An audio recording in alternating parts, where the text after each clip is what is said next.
నమస్కారం, welcome to Sakshi TV news. ముందుగా headlines.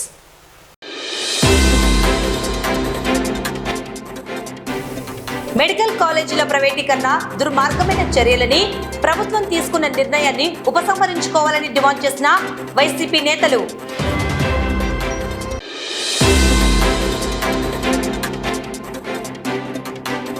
విభిన్న ప్రతిభావంతులకు అన్ని విధాలుగా అండగా ఉంటామని పేర్కొన్న జిల్లా కలెక్టర్ రాజకుమారి గనియా.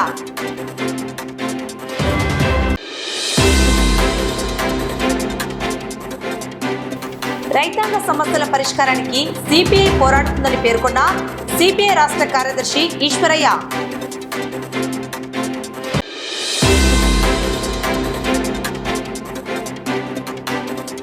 ఈ నెల 14వ తేదీ నంద్యాల పట్టణంలో హైందవ సమ్మేళనం, హైందవ శంఖారావం.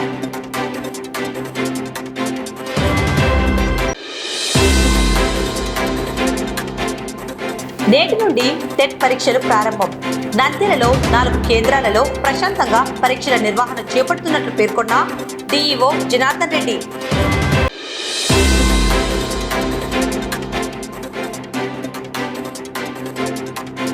నంద్యాల పట్టణం రామకృష్ణ విద్యాసంస్థల్లో ఘనంగా అంతర్జాతీయ మానవ హక్కుల దినోత్సవ వేడుకలు.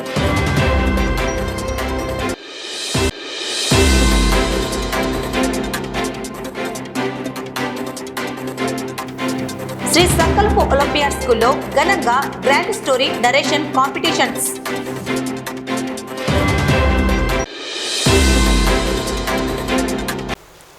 మెడికల్ కాలేజీల ప్రైవేటీకరణను వ్యతిరేకిస్తూ నంద్యాల జిల్లాలోని 7 నియోజకవర్గాలలో చేపట్టిన కోటి సంతకాల వినతి పత్రాలను వైఎస్ఆర్సీపీ జిల్లా అధ్యక్షుడు మాజీ ఎమ్మెల్యే కాటసాని రాంభూపాల్ రెడ్డి ఆధ్వర్యంలో నంద్యాల రామ్సాయి ఎంక్లేవ్లోని వైసీపీ జిల్లా కార్యాలయానికి చేర్చడం జరిగింది.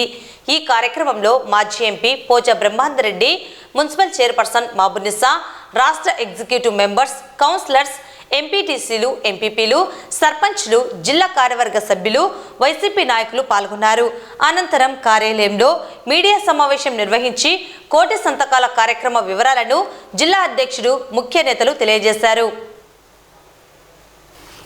ఈ సందర్భంగా వైసీపీ నేతలు మాట్లాడుతూ రాష్ట్రంలో వైఎస్ఆర్సీపీ ప్రభుత్వంలో మాజీ ముఖ్యమంత్రి వైఎస్ జగన్మోహన్ రెడ్డి అధికారం ఉన్న కాలంలో పేద ప్రజలకు వైద్య విద్యను అందుబాటులోకి తీసుకొచ్చేందుకు 17 మెడికల్ కాలేజీలకు కేంద్రం నుండి అనుమతులు పొంది వాటిలో తొలి దశలో 5 మెడికల్ కాలేజీలు ప్రారంభించడం జరిగిందన్నారు. ఆ తర్వాత 2 కాలేజీలు నిర్మాణాలు పూర్తి చేశారని, పులివెందులలో మెడికల్ కాలేజ్ నిర్మాణం పూర్తయి ప్రారంభించేందుకు అన్ని హంగులు ఉన్నా కూటమి ప్రభుత్వం సీఎం చంద్రబాబు నాయుడు పర్మిషన్ వద్దని ఉపసంహరించుకోవడం శోచనీయంగా ఉందన్నారు. మంజూరైన మెడికల్ కాలేజీలలో మిగతా 10 కాలేజీల నిర్మాణం పూర్తి చేసేందుకు 5,000 కోట్ల రూపాయలు వెచ్చించాల్సి ఉండగా ఈ కూటమి ప్రభుత్వం ఎందుకు నిర్మాణాలు చేపట్టడం లేదో ప్రజలు గ్రహించాల్సి ఉందన్నారు. మెడికల్ కాలేజీలన్నిటిని ప్రారంభిస్తే మాజీ ముఖ్యమంత్రి వైఎస్ జగన్మోహన్ రెడ్డికి మంచి పేరు వస్తుందన్న దురుద్దేశంతో ఉద్దేశపూర్వకంగానే కూటమి ప్రభుత్వం మంచి పనికి అడుగులు వేయడం లేదని విమర్శించారు. రాష్ట్రంలో కూటమి ప్రభుత్వం అధికారం చేపట్టి 18 నెలల కాలంలో 2,40,000 కోట్ల రూపాయలు అప్పు చేయడం జరిగిందన్నారు. అందులో కేవలం 2% 5,000 కోట్ల రూపాయలను మెడికల్ కాలేజీల నిర్మాణానికి ఖర్చు చేయడానికి ఎందుకు వెనకాడుతున్నారని, ఇది కేవలం పేద ప్రజలకు వైద్య విద్యను దూరం చేసేందుకు చేస్తున్న కుట్రలని విమర్శించారు.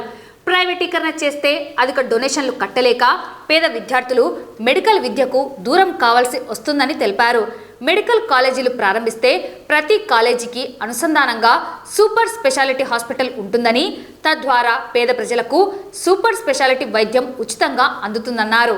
నంద్యాల జిల్లా నుండి 7 నియోజకవర్గాల నుండి కోటి సంతకాల ప్రజా ఉద్యమంలో ప్రజలు స్వచ్ఛందంగా 60,000 సంతకాలను చేశారని తెలిపారు. మెడికల్ కాలేజీల ప్రైవేటీకరణకు వ్యతిరేకంగా చేపట్టిన సంతకాల సేకరణ బాక్స్లను ఈ నెల 15వ తేదీ విజయవాడలోని వైసీపీ కేంద్ర కార్యాలయానికి చేర్చే కార్యక్రమానికి వైసీపీ నేతలు పెద్ద ఎత్తున తరలి రావాలని, విజయవంతం చేయాలని పిలుపునిచ్చారు. కోటి సంతకాల వినతి పత్రాలను మాజీ ముఖ్యమంత్రి వైఎస్ జగన్మోహన్ రెడ్డి మరియు వైసీపీ నేతలు రాష్ట్ర గవర్నర్కు అందజేయడం జరుగుతుందని పేర్కొన్నారు. అందరికీ నమస్కారము. ముఖ్యంగా ఈరోజు గత ప్రభుత్వంలో మన వైఎస్ఆర్ జగన్మోహన్ రెడ్డి సీఎంగా ఉన్నప్పుడు దాదాపు 17 కాలేజీలను సెంట్రల్ గవర్నమెంట్ నుంచి తీసుకొని రావడం జరిగింది. ఆ 17 కాలేజీలో 10 కాలేజీలు కంప్లీట్ చేయడం జరిగింది. అట్లా విద్యకు వైద్యానికి, ఎందుకంటే మనకందరూ తెలిసిన విషయమే, ఎందుకంటే చాలా కాస్ట్లీ వైద్యం కానీ విద్య కానీ, ఆ రెండు కూడా బాగుండాలి అనే ఉద్దేశంతో దానికి మొట్టమొదట ప్రిఫరెన్స్ ఇచ్చి 17 మెడికల్ కాలేజ్ తీసుకొని రావడము, 10 కంప్లీట్ చేయడము, అట్లే విద్యకు కూడా అది ఇంపార్టెంట్ ఇచ్చినాడు. కానీ ఈ ప్రభుత్వం ఈ 10 కాలేజీలు కంప్లీట్ అయినా కానీ కూడా కాలేదని ప్రైవేట్కు హ్యాండ్ ఓవర్ చేయాలని వీళ్ళు చేయడం అనేది చాలా శోచనీయము. ఈ 10 కాలేజీలు కూడా అందులో ఎస్పెషల్ నంద్యాలలో దాదాపు 3 సంవత్సరాలు కూడా కంప్లీట్ అయింది. ఒక బ్యాచ్ 3 సంవత్సరాలు కూడా, ఈరోజు 3వ సంవత్సరం కూడా మెడికల్ చదువుతున్నారు. కాబట్టి ఈ 5,000 రూపాయలు 5,000 కోట్లు ఖర్చు పెడితే మిగతా కాలేజీ కూడా కంప్లీట్ అయిపోయాయి. కానీ 5,000 కోట్లు కూడా ఖర్చు పెట్టకుండా ఈ గవర్నమెంట్ ఆ నీళ్ళు ఎత్తిపోయాయని మాత్రం 1,000 కోట్లు ఖర్చు పెడుతున్నారు. అట్లే ముఖ్యంగా Pulivendula, especially Pulivendula almost all complete అయింది కాలేజ్. కంప్లీట్ అయిన కాలేజ్కి గవర్నమెంట్, సెంట్రల్ గవర్నమెంట్ నుంచి కూడా పర్మిషన్ వచ్చింది, సీట్లు కూడా. కానీ మాకు వద్దు అని రాసిచ్చినాడు. కాబట్టి దయచేసి ఆలోచన చేయండి, ఎంత దుర్మార్గము. మీకు ఒక్కటే, ఎప్పుడైతే గవర్నమెంట్ కాలేజ్ కానీ హాస్పిటల్ లేకపోతే ప్రైవేట్ కాలేజెస్లో ప్రైవేట్ మెడిసిన్ అనేది సామాన్యుడికి చాలా కష్టమవుతారు. మెడికల్ కాలేజీ ప్రైవేటీకరణకు వ్యతిరేకిస్తూ సంతకాల సేకరణ మొత్తం అన్ని నియోజకవర్గాల్లో పూర్తి చేయడం జరిగింది. ఈరోజు అన్ని నియోజకవర్గాల నుంచి కూడా మొత్తం బాక్సులన్నీ కూడా దగ్గర 60,000 మంది సంతకాలు చేసిన ఆ బాక్సులన్నీ కూడా ఈరోజు ఈ పార్టీ ఆఫీస్కు ఈరోజు చేరడం జరుగుతుంది. ఇవన్నీ బాక్సులన్నీ కూడా 15వ తేదీ మా నాయకుడు జగన్మోహన్ రెడ్డి గారి ఆదేశం మేరకు విజయవాడకు తీసుకుపోయి 17వ తేదీన గవర్నర్కు మొత్తం, అంటే ఇక్కడ నుంచి పోయిన వెహికల్స్ అన్ని కూడా గవర్నర్ ఆఫీస్ ముందర తీసుకుపోయి మొత్తం ఒక పరేడ్ మాదిరి ఏర్పాటు చేయడం, జగన్మోహన్ రెడ్డి గారి ఆధ్వర్యంలో మొత్తం ఇక్కడ నుంచి పోయిన వాళ్ళందరూ కూడా గవర్నర్ కలిసి గవర్నర్కి ఇవన్నీ మనం ఏదైతే సంతకాలు సేకరణ చేసినా అవన్నీ కూడా ఆయనకు హ్యాండ్ ఓవర్ చేయడం జరిగింది. కానీ మెడికల్ కాలేజీలు ఒకసారి మనం ఆలోచన చేస్తే జగన్మోహన్ రెడ్డి గారు ముఖ్యమంత్రిగా 17 మెడికల్ కాలేజీలు, 5 మెడికల్ కాలేజీలు పూర్తి చేయడం జరిగింది. 2 మెడికల్ కాలేజీలు కూడా పూర్తి అయిపోయినాయి. ఇంకా కేవలం 10 మెడికల్ కాలేజీలకు కేవలం 5,000 కోట్లు ఖర్చు పెడితే ఖచ్చితంగా మెడికల్ కాలేజీలు పూర్తయ్యే పరిస్థితి ఉండి కూడా తెలుగుదేశం నాయకులు, అంటే ముఖ్యమంత్రి గారు చంద్రబాబు నాయుడు గారు వాంటెడ్గా కేవలం ఈ కాలేజీలన్నీ కూడా పూర్తయితే జగన్మోహన్ రెడ్డికి ఎక్కడ మంచి పేరు వస్తుందనే ఉద్దేశంతోనే ఈ 10 మెడికల్ కాలేజీలు పీపీపీ సిస్టమ్ కింద ప్రైవేటు పరం చేయాలనే ఆలోచన చేయడం జరుగుతుంది. అంటే ఒక్కసారి రాష్ట్ర ప్రజలందరూ కూడా తెలుసుకోవాల్సింది ఒకటే, కేవలం తెలుగుదేశం గవర్నమెంట్ వచ్చి 18 నెలలు అయితే దగ్గర 2,40,000 కోట్ల వరకు అప్పు చేయడం జరిగింది. దాంట్లో కేవలం 2% ఈ మెడికల్ కాలేజీలకు ఇస్తే 5,000 కోట్లు 2% కింద ఇచ్చినా కూడా ఈ మెడికల్ కాలేజీలు పూర్తయ్యే పరిస్థితి. ఈ మెడికల్ కాలేజీలు ఎందుకు ప్రైవేటు పరం చేయకూడదు అనేది మన మాజీ ముఖ్యమంత్రి జగన్మోహన్ రెడ్డి గారి ఉద్దేశం ఏమంటే, ఎవరైతే మెరిట్ స్టూడెంట్ ఉన్నారో, ఎవరైతే పేద ప్రజలు ఉన్నారో వాళ్ళందరూ కూడా ఎవరైతే డొనేషన్లు కట్టడానికి అవకాశం లేకుండా అటువంటి వాళ్ళకందరికి కూడా మెడికల్ సీట్ అంటే ఎంబీబీఎస్ చదవడానికి అవకాశం ఉంది. కానీ అదే ప్రైవేటు పరం అయితే మాత్రం డొనేషన్లు కట్టలేని వాళ్ళు ఎవరు కూడా మెడికల్ చదవడానికి ఇబ్బంది ఉండే పరిస్థితి. దాంతో పాటు పేద ప్రజలందరూ కూడా ఈ మెడికల్ కాలేజీలు శాంక్షన్ అయితే మెడికల్ హాస్పిటల్స్ కూడా ఒక్కొక్క కాలేజీకి ఒక సూపర్ స్పెషాలిటీ హాస్పిటల్ వచ్చే పరిస్థితి. అంటే ప్రతి ఒక్క కాలేజీకి సూపర్ స్పెషాలిటీ హాస్పిటల్ ఉంటుంది కాబట్టి పేద ప్రజలకు అందరూ కూడా ఉచితంగా వైద్యం చేసుకునే అవకాశం ఉంటుంది. నమస్కారం. ఈరోజు ప్రతి ఒక్కరికి విద్యా వైద్యం అనేటువంటిది అది రాజ్యాంగం మనం కల్పించినటువంటి హక్కు. ఈ హక్కును కాలరాసేటువంటి అధికారం ఎవరికి లేదు. ఎంతో దార్శనికతతో జగన్మోహన్ రెడ్డి గారు ఆరోగ్యశ్రీ కింద మనం చెల్లిస్తున్నటువంటి డబ్బులతోటి మెడికల్ కాలేజీలను దానికి అనుబంధంగా కార్పొరేట్ వైద్యాన్ని అందరికీ చౌకగా ఉచితంగా అందించేటువంటి భాగంలో ఆయన తీసుకున్నటువంటి నిర్ణయం ప్రతి జిల్లాకు ఒక సూపర్ స్పెషాలిటీ హాస్పిటల్ని ప్రభుత్వమే నడపాలి, ప్రతి ఒక్కరికి వైద్యం అనేటువంటిది ఉచితంగా లభించాలనేటువంటి ఉద్దేశంతో ఆయన తీసుకున్నటువంటి నిర్ణయమే 13 కాలేజీలు మన రాష్ట్రానికి తీసుకురావడం జరిగింది. 5 కాలేజీలు పూర్తయ్యి మిగతా కాలేజీలను కూడా పూర్తి చేయాల్సినటువంటి బాధ్యత ఇప్పుడు ప్రస్తుతం ఉన్నటువంటి ప్రభుత్వం పైన ఉన్నప్పటికీ దాన్ని కాలరాసి కార్పొరేట్ హాస్పిటల్స్ కి ప్రజల యొక్క డబ్బులు దోచిపెట్టాలనేటువంటి ఉద్దేశంతో ఈరోజు పీపీపీ విధానంలో ఈ ప్రైవేటీకరణ చేయడం అనేటువంటిది చాలా అన్యాయం. అది ఆయన ఒకసారి ఆలోచించుకోవాలి. అందరికీ నమస్కారం. మనందరికీ తెలుసు, గత కొద్ది రోజులుగా ఈ కూటమి ప్రభుత్వం వచ్చిన తర్వాత ప్రతి విషయాన్ని ప్రైవేటీకరణ చేసి ప్రజలందరికీ భయంభ్రాంతుల్ని చేసే విధంగా చర్యలు వాళ్ళ కార్యాచరణలు జరుగుతున్నాయి. దానికి వ్యతిరేకంగా మాజీ ముఖ్యమంత్రి గారు జగన్మోహన్ రెడ్డి గారు ఏదైతే ఈ ప్రైవేటు కరణను పీపీపీ విధానాన్ని వ్యతిరేకిస్తూ రాష్ట్ర వ్యాప్తంగా కోటి సంతకాల సేకరణ ప్రైవేటు కాలేజీలను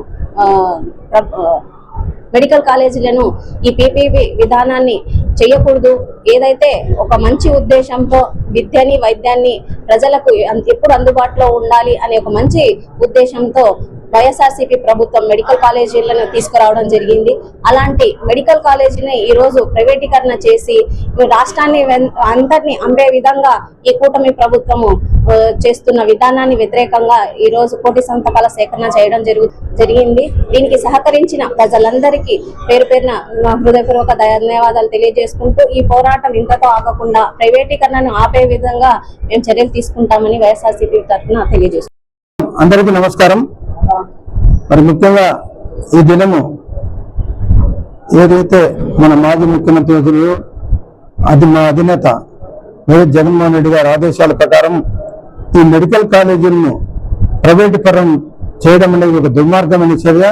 దీన్ని అడ్డుకొని ఎట్టి పరిస్థితులు అడ్డుకోవాలనే ఉద్దేశంతో కోటి సంతకాల సేకరణ చేసి గవర్నర్ గారికి సమర్పించాలని ఆయన యొక్క ముఖ్య ఉద్దేశంతో ప్రతి కాన్స్టిట్యూన్సీ నుంచి కూడా నంద్యాల నుంచి 60,000 సంతకాలు సేకరించి ఈరోజు జిల్లా కాంగ్రెస్ కార్యాలయం తేవడం జరిగింది. మన నంద్యాల నియోజకవర్గంలో 60,000 కోటి సంతకాల కార్యక్రమంలో భాగంగా ఇక్కడ 60,000 మందితో సంతకాలు సేకరించి ఈ రోజు జిల్లా ఆఫీస్ కు భూపాల్ రెడ్డి అన్న గారికి అప్పచెప్పడానికి అని చెప్పి ఇక్కడికి రావడం జరిగింది. ఇంతటి కార్యాన్ని రాష్ట్ర వ్యాప్తంగా కోటి సంతకాలను చాలా సులభంగా ప్రజల చేత సేకరించబడి గవర్నర్ గారికి మనం అందజేయడం జరుగుతుంది.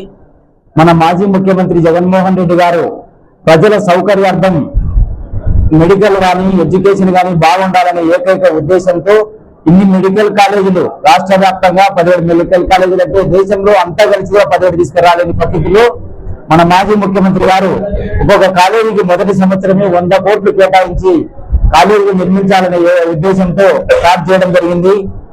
ఎక్కడైతే జగన్మోహన్ రెడ్డి గారికి పేరు వస్తుందని చెప్పి ప్రభుత్వము దీనిను గవర్నమెంటీకరణ రద్దు చేసి ప్రైవేటీకరణ పీపీపీ అనే విధానాన్ని ప్రవేశపెట్టి ప్రజలను మభ్యపెట్టే ప్రయత్నం చేయడం అనేది భాగం కాదు. ఇప్పటికైనా సరే ప్రభుత్వ పెద్దలు కళ్ళు తెరిచి ఖచ్చితంగా మెడికల్ కాలేజీలను గవర్నమెంట్ లోనే ఉంచి ప్రజలకు మెరుగైన వైద్య సౌకర్యాలు మెరుగైన విద్యను అందించాలని కోరుకుంటూ ఈ కోటి సంతకాల కార్యక్రమాన్ని విజయవంతం చేసినటువంటి నంద్యాల నియోజకవర్గ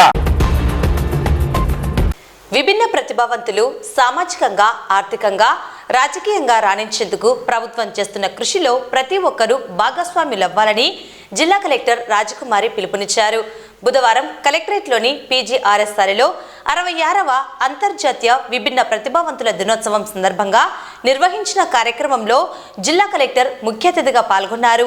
ఈ కార్యక్రమంలో విభిన్న ప్రతిభావంతుల సంక్షేమ శాఖ చైర్మన్ నారాయణ స్వామి, ఉమ్మడి జిల్లా విభిన్న ప్రతిభావంతుల సంక్షేమ అధికారి Raees Fatima, DRDA PD Sridhar Reddy, Setkur CEO Venugopal, జిల్లా ఎంప్లాయ్మెంట్ అధికారి కళ్యాణి, జిల్లా నైపుణ్య అధికారి శ్రీకాంత్ రెడ్డి తదితరులు పాల్గొన్నారు. ఈ సందర్భంగా జిల్లా కలెక్టర్ రాజ్ కుమార్ మాట్లాడుతూ సాధారణ ప్రజానీకం విభిన్న ప్రతిభావంతులు అనే తారతమ్యం లేకుండా సమాజంలో ప్రతి ఒక్కరూ సమాన అవకాశాలతో ఎదగాలనే ఉద్దేశంతో రాష్ట్ర ప్రభుత్వం పలు సంక్షేమ పథకాలు అమలు చేస్తుందన్నారు.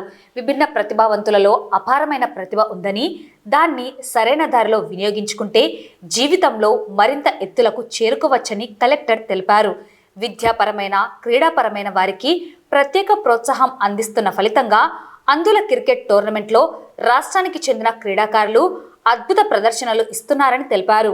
ఈ స్థాయికి తీసుకొచ్చేందుకు పాత్ర వహించిన తల్లిదండ్రులకు ప్రత్యేక ధన్యవాదాలు తెలిపారు.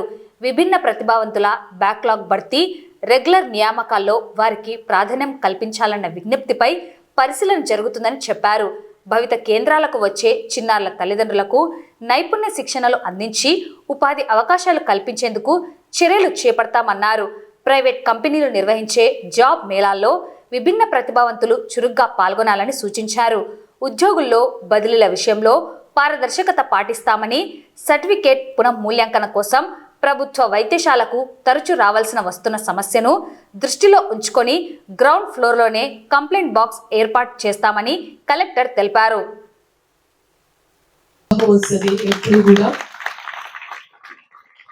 మనకి ఈ డిపార్ట్మెంట్ ఉమ్మడి కర్నూలు జిల్లాలో ఉన్నప్పటికీ కూడా లాస్ట్ ఇయర్ లేదు, ఇప్పుడు జిల్లా విడిపోయింది కాబట్టి ఖచ్చితంగా నంద్యాల జిల్లాలో కూడా మనము విభిన్న ప్రతిభావంతుల దినోత్సవం జరుపుకోవాలని గత ఏడాది చేసుకున్నాం. ఈ ఏడాది కూడా చేసుకుంటూ ఉన్నాం. ఎందుకంటే మన డిస్ట్రిక్ట్ జ్యూరిస్డిక్షన్ చాలా పెద్దది. అంత దూరం నుంచి కర్నూలు వెళ్ళాలంటే కష్టం. ఈవెన్ నంద్యాల హెడ్ క్వార్టర్కి జిల్లా నలుమూలల నుంచి రావడం కూడా కష్టం. కానీ కొంత కన్వీనియన్స్ క్రియేట్ చేయడానికి ఈ రోజు మనం ఈ కార్యక్రమాన్ని ఇక్కడ జరుపుకుంటున్నాం. ఇచ్చేసిన చాలా మంది ఇక్కడికి ఇచ్చేసారు. అందరికీ కూడా మీ అందరికీ కూడా నేను అభినందనలు తెలియజేస్తూ మరొకసారి నా యొక్క సంతోషం తెలియజేస్తూ ఉన్నాను. సామాజికంగా, ఆర్థికంగా, రాజకీయంగా కూడా విభిన్న ప్రతిభావంతులు ఎదగాలి. మామూలుగా సామాన్యులు విభిన్న ప్రతిభావంతులు అన్న వారికి మధ్య ఎటువంటి తేడా ఉండకూడదు. అందరూ సమానమే. సమాజంలో ఒక గౌరవప్రదమైన స్థాయిలో మీరందరూ ఉండాలి అన్న ఆలోచన రాష్ట్ర ప్రభుత్వానికి. అందుకని అనేక సంక్షేమ కార్యక్రమాలు రాష్ట్ర ప్రభుత్వం విభిన్న ప్రతిభావంతుల గురించి చేస్తూ ఉంటారు. మీరందరూ ఇప్పుడు మీ మాటల్లో చెప్పారు. గౌరవ ముఖ్యమంత్రి గారు డిసెంబర్ 3న అనౌన్స్ చేసిన రెయిన్బో కార్యక్రమాలు ఏమేమి మనం త్వరలో రాబోతున్నాయి, విభిన్న ప్రతిభావంతులకు అందబోతున్నాయి అన్న విషయం కూడా మీరందరూ తెలియజేసి రాష్ట్ర ముఖ్యమంత్రి వారికి ప్రతి ఒక్కరు కూడా మీరు కృతజ్ఞతలు తెలియజేసినందుకు చాలా సంతోషం. మిమ్మల్ని అందరినీ చూస్తూ ఉంటే నాకు ఎనర్జీ ఎందుకు వస్తుందని చెప్తాను అంటే అందరూ ఐకమత్యంగా ఉంటారు. ఒకరికి కష్టం వస్తే నేనున్నాను అని భుజం తట్టి సపోర్ట్ ఇస్తారు. ఒకరికి కష్టం వస్తే వారిని చేయి పట్టుకొని ముందుకు నడిపిస్తారు. అలాగే ఏ విషయంలో కూడా ప్రతిభావంతులకి విభిన్న ప్రతిభావంతులన్న కాదు, ప్రతిభావంతుల కన్నా విభిన్న ప్రతిభావంతులకి విభిన్నమైన టాలెంట్స్ ఉంటాయి. పెద్దలు చెప్పారు, రీఅసెస్మెంట్ లో కొన్ని ప్రాబ్లమ్స్ ఉన్నాయి. ఏదన్నా ఇష్యూ చెప్పడానికి జీజీహెచ్కి వెళ్ళినప్పుడు అప్స్టేర్స్కి వెళ్ళలేకపోతూ ఉన్నాము అని చెప్పి నేను కూడా రీఅసెస్మెంట్ క్యాప్స్ ఏ విధంగా జరుగుతుందని పర్సనల్ గా విజిట్ చేయడం జరిగింది. గ్రౌండ్ ఫ్లోర్ లోనే మనం పెట్టడం జరిగింది.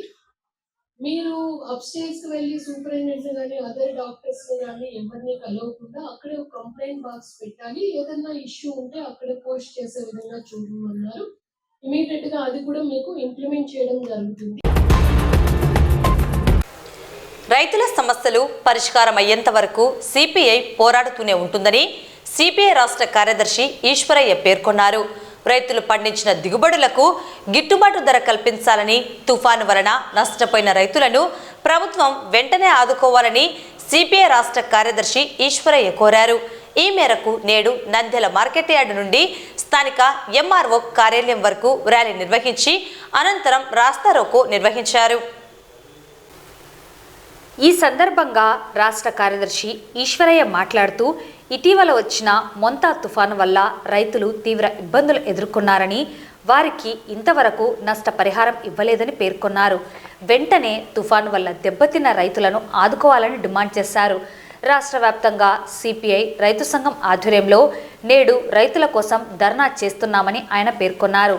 జిల్లాలో మొక్కజొన్న, వరి, టమాటా, ఉల్లి, పత్తి పంటలు తీవ్రంగా దెబ్బతిన్నాయని, వాటికి గిట్టుబాటు ధర లేక దళారులు ఇష్టారీతిన కొంటున్నారని ఆయన ఆవేదన వ్యక్తం చేశారు. అధికారులు, పాలకులు పట్టించుకోవడం లేదని ఆరోపించారు. అరటి రైతులు తీవ్ర ఇబ్బందుల్లో ఉన్నారని, గతంలో టన్ను 25,000 రూపాయలుండగా నేడు 1000 నుండి 1500 రూపాయలకు పడిపోయిందని పేర్కొన్నారు. రాష్ట్రంలో 20 లక్షల ఎకరాల్లో పంట నష్టం జరగగా కేంద్రానికి కేవలం 4 లక్షల ఎకరాల్లోనే పంట నష్టం జరిగిందని ప్రభుత్వ నివేదికలు అందజేసిందని, ఇది ఎంతవరకు సమంజసమని ఆయన నిలదీశారు. కార్యక్రమంలో సిపిఐ రాష్ట్ర కార్యదర్శి వర్గ సభ్యులు రామాంజనేయులు, సిపిఐ జిల్లా సహాయ కార్యదర్శి బాబా ఫక్రుద్దీన్, రైతు సంఘం జిల్లా అధ్యక్ష కార్యదర్శులు సుబ్బారెడ్డి, సోమన్న, సిపిఐ జిల్లా కార్యవర్గ సభ్యులు భార్గవ్, భాస్కర్, సుంకయ్య, రాధాకృష్ణ, రమేష్, రఘురామ్మూర్తి, మోటా రాముడు, నాగరాముడు, సిపిఐ రైతు సంఘం నాయకులు, మహిళా సమైక్య నాయకురాలు లక్ష్మీదేవి పెద్ద సంఖ్యలో మహిళలు పాల్గొన్నారు. ఈరోజు భారత కమ్యూనిస్ట్ పార్టీ, సిపిఐ, అదేవిధంగా ఆంధ్రప్రదేశ్ రైతు సంఘం ఆధ్వర్యంలో రైతు పండించిన పంటకు గిట్టుబాటు ధరలు కావాలని చెప్పి ప్రధానమైనటువంటి డిమాండ్తో ముఖ్యంగా మరి వేరుశనగ, పత్తి, మొక్కజొన్న, అరటి, అదేవిధంగా ఇలాంటి అనేక పంటలకి మరి ఉల్లి, ఇప్పటికే ఉల్లి, అదేవిధంగా టమోటా, ఇలాంటి పంటలన్నీ కూడా చాలా రైతాంగము చాలా కారు చౌకగా అమ్ముకొని పూర్తిగా నష్టపోయారు. మరి ఈ సందర్భంగా ఈ రాష్ట్ర ప్రభుత్వాన్ని మేము డిమాండ్ చేస్తూ ఉన్నాం.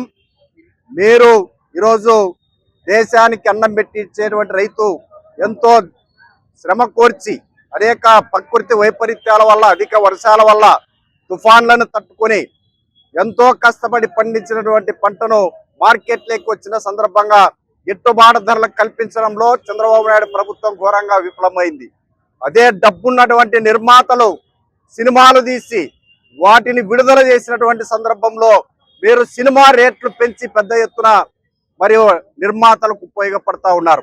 ఈ సందర్భంగా ప్రశ్నిస్తా ఉన్నాం, ఈరోజు అన్నం పెట్టే రైతు ముఖ్యమా, అదేవిధంగా ఈరోజు డబ్బు సంపాదించుకునేటువంటి సినిమా వ్యాపారులు ముఖ్యమా అనేది సందర్భంగా ప్రభుత్వం తేల్చుకోవాలి.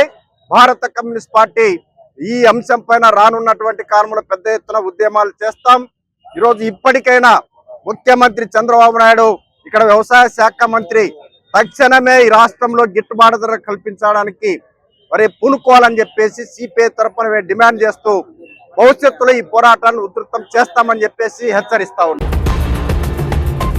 రాష్ట్ర ప్రభుత్వం నిర్వహిస్తున్న టీచర్ ఎలిజిబిలిటీ టెస్ట్ టెట్ పరీక్షలు నేటి నుండి ప్రారంభమయ్యాయి. ఈ నెల 10వ తేదీ నుండి 21వ తేదీ వరకు ఉదయం 9:30 గంటల నుండి 12 గంటల వరకు, అలాగే రెండవ సెషన్ మధ్యాహ్నం 2:30 గంటల నుండి సాయంత్రం 5 గంటల వరకు నిర్వహిస్తున్నట్లు డిఈఓ జనార్దన్ రెడ్డి తెలిపారు. ఈ మేరకు నంద్యాలలో 4 పరీక్షా కేంద్రాలను ఏర్పాటు చేసినట్లు తెలిపారు. ఆయా కేంద్రాలలో జిల్లా కలెక్టర్ సూచనల మేరకు అన్ని ఏర్పాట్లను చేపట్టామని పేర్కొన్నారు. ఈ రోజు జరిగిన పరీక్షకు 410 మంది హాజరు కావాల్సి ఉండగా 375 మంది హాజరయ్యారని, 35 మంది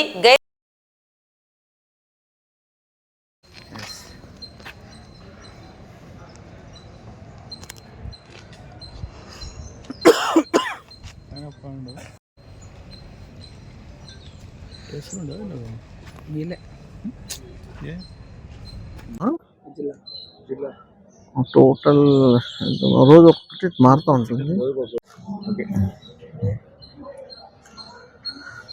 టెట్ ఎగ్జామ్స్ ఈ రోజు నుంచి మొదలయ్యాయి. 10వ తేదీ నుంచి 21వ తేదీ వరకు టెట్ ఎగ్జామ్స్ ఉంటాయి. మన నంద్యాల జిల్లాలో 4 సెంటర్లలో టెట్ ఎగ్జామ్ జరుగుతున్నాయి. Ramakrishna PG college, Ramakrishna degree college, RGM engineering college, Shantaram engineering కాలేజ్లో జరుగుతున్నాయి. రోజు 9:30 to 12 మార్నింగ్ సెషను, మళ్ళీ 2:30 to 5 ఈవినింగ్ సెషన్ ఉంటుంది. ఈరోజు మొత్తం 410 మంది ఎగ్జామ్కి అలాట్ చేయడం జరిగింది. ఇందులో 375 మంది అటెండ్ అయ్యారు. 35 మెంబర్స్ ఆబ్సెంట్ అయ్యారు. Present percentage 91.5%. ఈ 4 సెంటర్లో కూడా టీసీఎస్ ఆధ్వర్యంలో ఎగ్జామ్ జరుగుతున్నాయి. అయితే మన డిపార్ట్మెంట్ తరఫున ప్రతి సెంటర్కి ఒక డిపార్ట్మెంటల్ ఆఫీసర్గా ఎంఈఓలను అపాయింట్ చేయడం జరిగింది. మొత్తం అన్ని సెంటర్లో కూడా చాలా ప్రశాంతంగా ఎగ్జామ్ జరుగుతుంది. ప్రతి సెంటర్లో కూడా కలెక్టర్ మేడం గారి ఆధ్వర్యంలో ఇన్స్ట్రక్షన్స్ ప్రకారము హెల్త్ డిపార్ట్మెంట్ వాళ్ళని కానీ, పోలీస్ డిపార్ట్మెంట్ కానీ, 144 సెక్షన్ కానీ అన్నీ కూడా పకడ్బందీగా అమలు అవుతున్నాయి. ఎక్కడ కూడా ఏ సమస్యలు లేకుండా ఎగ్జామ్ ప్రశాంతంగా జరుగుతుంది. డిసెంబర్ 14వ తేదీ నంద్యాల పట్టణం క్రాంతినగర్లో వెలిసిన రామాలయం నందు హైందవ సమ్మేళనం, హైందవ శంఖారావం నిర్వహించడం జరుగుతుందని హిందూ సమ్మేళన సమితి కార్యనిర్వాహక అధ్యక్షుడు ఋషికేశ్వర్ రెడ్డి, ఉపాధ్యక్షుడు శ్రీనివాసాచారి పేర్కొన్నారు. ఈ మేరకు బుధవారం పట్టణంలోని బొమ్మల సత్రం నుండి క్రాంతినగర్ వరకు పెద్ద ఎత్తున హనుమాన్ శోభయాత్రను నిర్వహించారు. హిందూ సోదరులు, బంధువులు అందరూ 14వ తేదీ నిర్వహించనున్న హిందూ సమ్మేళనంలో పాల్గొని విజయవంతం చేయాలని వారు కోరారు.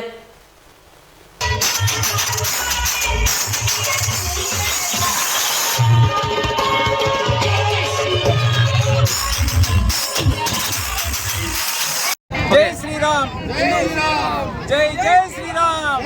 చేసిన హిందూ బంధువులందరికీ నా నమస్కారంలో. ఈ నెల 14వ తారీఖున నంద్యాల కాంతినగర్ రామాలయం నందు జరుగు హైందవ శంఖారావానికి నాందిగా ఈ హనుమాన్ శోభాయాత్ర జరపబడుతోంది.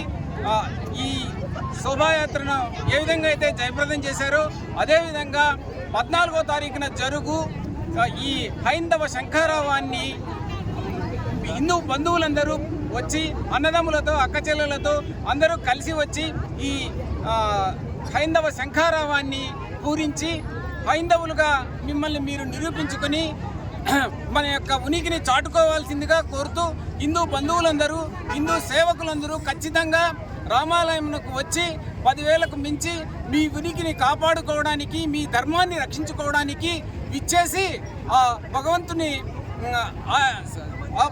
ఆశీస్సులు పొందవలసిందిగా కోరుతున్నాను. అందరికీ నమస్తే. ఈ వచ్చే ఆదివారం 14వ తారీఖు హైందవ శంఖారావం కొన్ని వేల మందితో అక్కడ ప్రోగ్రాం జరుగుతుంది.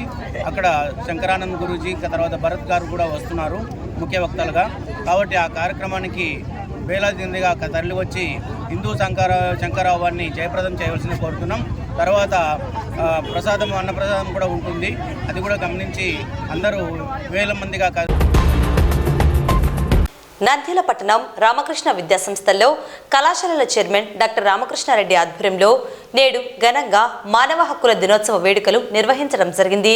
ఈ కార్యక్రమానికి ముఖ్య అతిథిగా అడిషనల్ ఎస్పీ యుగంధర్ బాబు హాజరయ్యారు. మానవ హక్కులపై విద్యార్థులకు అవగాహన కల్పించారు. కార్యక్రమంలో రామకృష్ణ విద్యాసంస్థల డైరెక్టర్ హేమంత్ రెడ్డి, అధ్యాపకులు, విద్యార్థులు పాల్గొన్నారు. Let's try to understand the source of these international human rights. UN, that is, there were no human rights were followed in World War II and World War I. So because of this, the world nations found it necessary and important to recognize the human rights. So this is the basic source from where these international human rights have come from. United Nations General Assembly is an international organization, as I told you, which is like a constitution which has 111 articles and it has its own preamble. It's like ఆ రోజు ఈ రోజు గడుపుకుంటున్నాం. దీనికంటే ముందు history చెప్పాలంటే ముఖ్యంగా madam Ratna Reddy గారు క్లియర్గా 30 ఆర్టికల్స్ గురించి క్లియర్గా మీకు చెప్పారు. పాపం మేడం గారికి తక్కువ సమయంలో తీసుకొని మీకు అన్ని 30 ఆర్టికల్స్ ఏమేమి ఉన్నాయని చెప్పారు. దీనికన్నా ముందు హిస్టరీ ఇది రావడానికి కారణము, ఒకప్పుడు మనమంతా ఈ రాజ్యాధికారంలో, రాజుల రాజ్యంలో వరల్డ్ వైజ్ ఒక ఇండియా ఒకటే కాదు, ఒక హక్కులు లేకుండా ఎవరైతే దౌర్జన్యపరుడు, ఎవరైతే బలవంతుడు ఉన్నాడో ఆ రాజ్యాల కింద ప్రజలందరూ వాళ్ళు చెప్పిన విధానమే నడుచుకుంటూ బానిసత్వంలో బతుకుతూ వాళ్ళకి ఏం చేస్తున్నామని కూడా తెలియదు, పనికి ఆహారం టైప్లో ఊరికే తిండి ఒకటి పెట్టేటోళ్ళు, వాళ్ళతో అన్ని రకాలమైన పనులు చేపించుకునేటోళ్ళు, టైం ఉండేది కాదు, బానిసత్వం బతుకులు, చదువులు లేదు, ఓటు హక్కులు లేవు.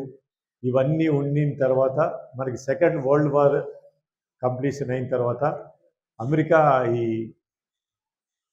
ఇది ఐక్యరాజ్య సమితి ఈ అమెరికన్ ప్రెసిడెంట్ రూజ్వెల్ట్ గారి మిస్సెస్ ఎలిసర్ రూజ్వెల్ట్ ఆమెని కమిటీ సభ్యులుగా పెట్టి ఈ హ్యూమన్ రైట్స్ని తీసుకురావడం జరిగింది. దాన్ని ఐక్యరాజ్య సమితి అన్ని పరిశీలించి ఈ డేని ఈరోజు దాన్ని అమల్లోకి తెచ్చింది. అన్ని పరిశీలించి ఈ రోజు నుంచి దాన్ని ఆమోదించింది. ఆమోదించినప్పటి నుంచి కూడా ప్రపంచ దేశాల్లో అందరూ కూడా దీన్ని బేస్ చేసుకొని, ఇందాక మేడం చెప్పినట్టు దీన్ని బేస్ చేసుకొని వాళ్ళ కాన్స్టిట్యూషన్స్లో ఇవన్నీ రాసుకున్నారు. ఈ హక్కులైతే నేను ఈరోజు మీరందరూ ఇక్కడ కూర్చున్నారంటే ఈ హక్కుల వల్ల పొందిన ఇవి హక్కుల వల్లనే కూర్చున్నారు ఇక్కడ. ఒకప్పుడు ఆడవాళ్ళు బయటకు వచ్చేటోళ్ళు కాదు, అమ్మాయిలు ఎక్కువ మంది ఉన్నారు ఇక్కడ, అమ్మాయిలు బయటకు వచ్చేటోళ్ళు కాదు, ఓటు హక్కు లేదు, చదువుకోవడానికి లేదు వాళ్ళకు. ఇవన్నీ కూడా మీకు ఈ రాజ్యాంగంలో పొందుపరిచిన ఈ హక్కుల వల్లనే వచ్చినాయి. మీకు అందరికీ ఆస్తి హక్కు లేదు, ఈరోజు ఆస్తి హక్కు ఉంది మీకు. చదువుకోవటానికి హక్కులు మీకే ఉన్నాయి. తర్వాత విద్య, వైద్యము, కుల, మత, జాతి, ఈ లింగ భేదాలు ఏవి లేకోకుండా అందరూ సమానంగా బతకాలనే ఉద్దేశంతో ఈ హ్యూమన్ రైట్స్ అనేది రాశారు. అంతకుముందు ఇందాక చెప్పినట్టు ఓటు హక్కు లేడీస్కి లేదు. మన ఇండియాలో అయితే కొన్ని సామాజిక వర్గాల వాళ్ళే చదువుకోవాలా, మిగతా వాళ్ళు చదవడానికి లేదు, స్కూల్లోకి రావడానికి లేదు, టెంపుల్కి రావడానికి లేదు. ఇవన్నీ కూడా మీకు ఈ రాజ్యాంగంలో ఇవి పొందుపరిచినారు. ఈ హ్యూమన్ రైట్స్ని, ఈ ఆర్టికల్స్ అన్ని పొందుపరిచి ఆ రాజ్యాంగంలో తయారు చేసినందువలన ఈరోజు మనం స్వేచ్ఛగా లభిస్తున్నాం. నంద్యాల పట్టణం బాలాజీ కాంప్లెక్స్లోని శ్రీ సంకల్ప ఒలింపియాడ్ స్కూల్ నందు నేడు శాంతినికేతన్ విద్యా సంస్థలకు చెందిన అన్ని బ్రాంచ్ల మధ్య inter school grand story narration competitions ఘనంగా నిర్వహించారు. ముఖ్య అతిథులుగా శాంతినికేతన్ స్కూల్స్ చైర్మన్ సుధాకర్, వారి సతీమణి రమ్యారెడ్డి, ఎస్డిఆర్ స్కూల్ ఇంగ్లీష్ డిపార్ట్మెంట్కు చెందిన Janaki Raman, nucleus junior college నంద్యాలకు చెందిన కిరణ్ కుమార్ హాజరయ్యారు.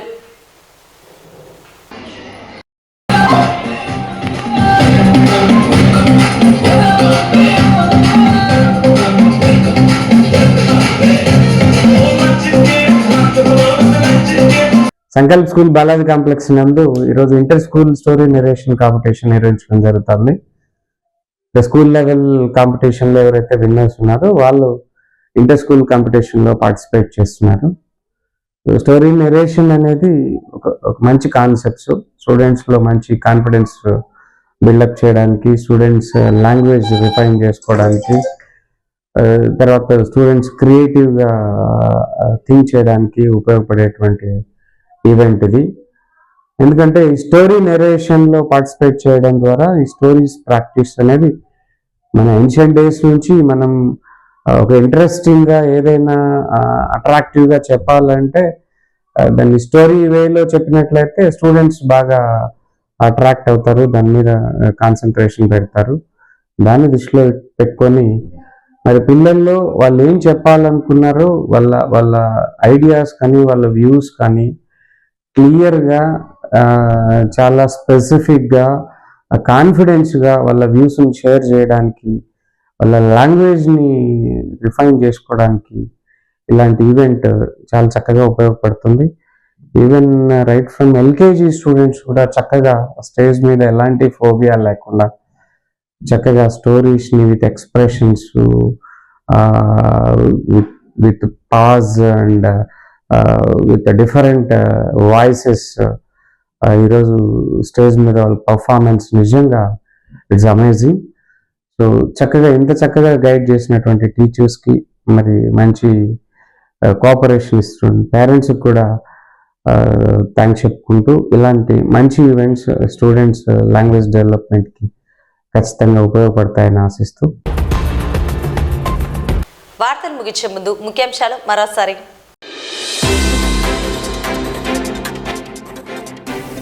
మెడికల్ కాలేజీల ప్రైవేటీకరణ దుర్మార్గమైన చర్యలని ప్రభుత్వం తీసుకున్న నిర్ణయాన్ని ఉపసంహరించుకోవాలని డిమాండ్ చేసిన వైసీపీ నేతలు.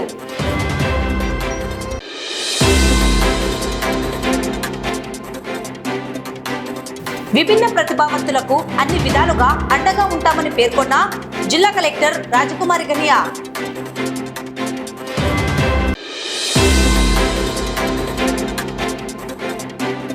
రైతాంగ సమస్యల పరిష్కారానికి సిపిఐ పోరాడుతుందని పేర్కొన్న సిపిఐ రాష్ట్ర కార్యదర్శి ఈశ్వరయ్య.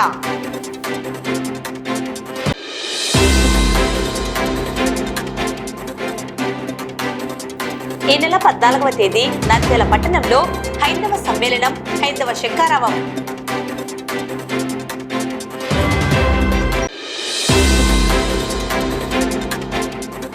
నేటి నుండి టెట్ పరీక్షలు ప్రారంభం. నంద్యాలలో 4 కేంద్రాలలో ప్రశాంతంగా పరీక్షల నిర్వహణ చేపడుతున్నట్లు పేర్కొన్న డిఈఓ జనార్దన్ రెడ్డి.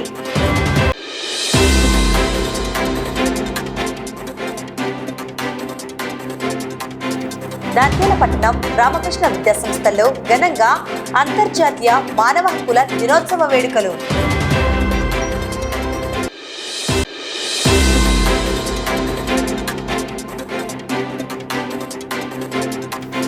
శ్రీ సంకల్ప ఒలింపియాడ్ స్కూల్లో ఘనంగా గ్రాండ్ స్టోరీ నరేషన్ కాంపిటీషన్స్.